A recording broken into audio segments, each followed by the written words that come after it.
was sitting quietly, not meditating, not trying to clear my mind, just sitting. And then, without warning, a thought appeared. Not a thought I called for, not a thought I chose. It just arrived, like a visitor I didn't invite. For a moment, I noticed something strange. I didn't create that thought. So where did it come from? If I didn't choose it, if I didn't summon it, if it simply appeared, then who is I? Am I the one thinking, or am I the one watching the thoughts arrive? And if I'm watching, what is doing the thinking? I tried a small experiment. I decided that for the next 10 seconds, I would not think about anything. Complete silence. 5 seconds in, a thought appeared. Am I doing this right? I didn't plan that thought. I didn't want it. It came anyway, as if my mind has a mind of its own, and that led to something deeper.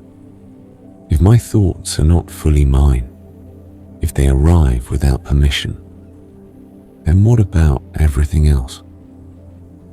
What about the world I see? I look at a tree and I see green. But green is not in the tree. It's my brain's interpretation of light. Someone else might see something slightly different. So what I call the tree is not the tree itself.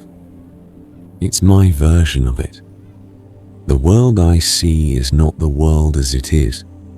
It is my brain's best guess, and I trust it completely.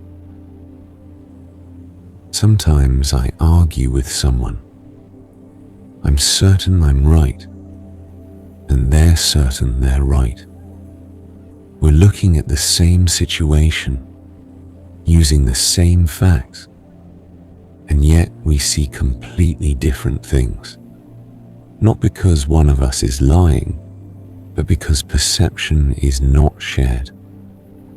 What I call the world is what my brain shows me. What you call the world is what your brain shows you. We assume it's the same world. It isn't. We live in two interpretations. When they overlap, we call it agreement. When they don't, we call it conflict. But neither of us is seeing the world as it is. We're seeing the world as we are.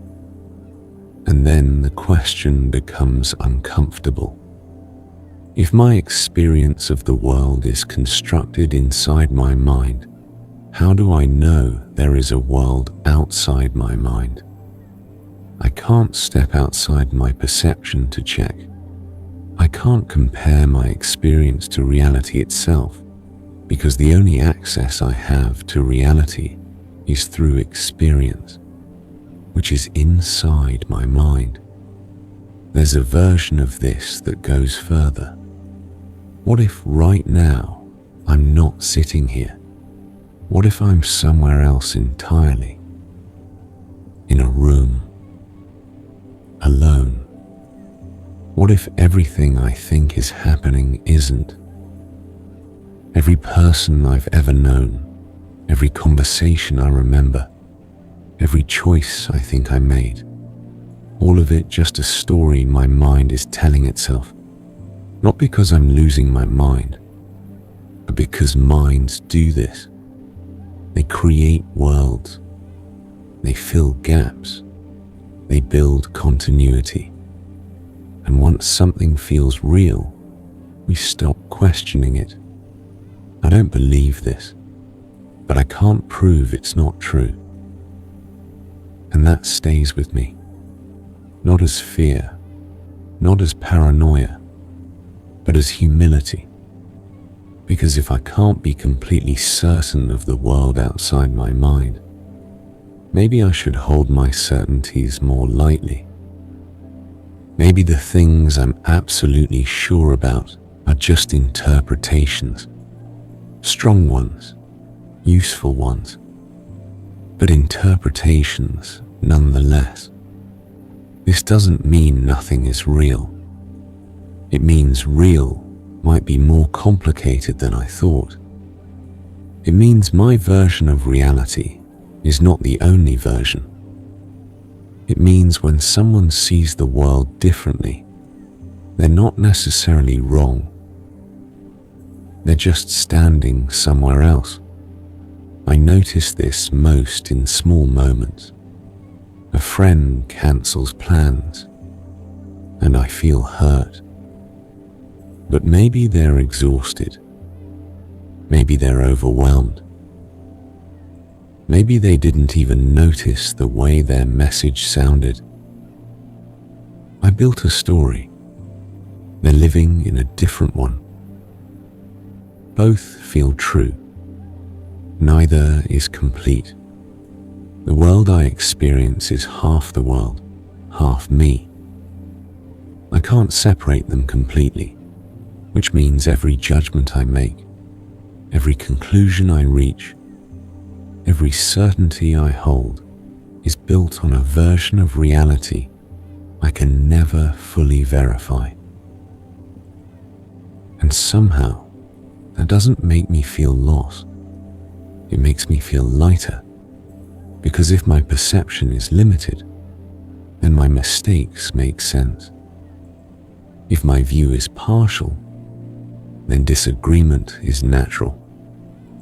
If certainty is impossible, then humility is reasonable.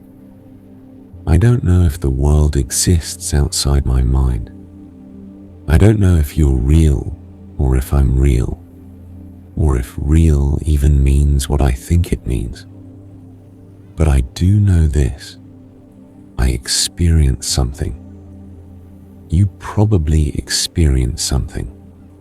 And whether that's shared reality, or two separate interpretations, or one mind dreaming both of us, the experience itself is what we have. So maybe the real question isn't, is this real?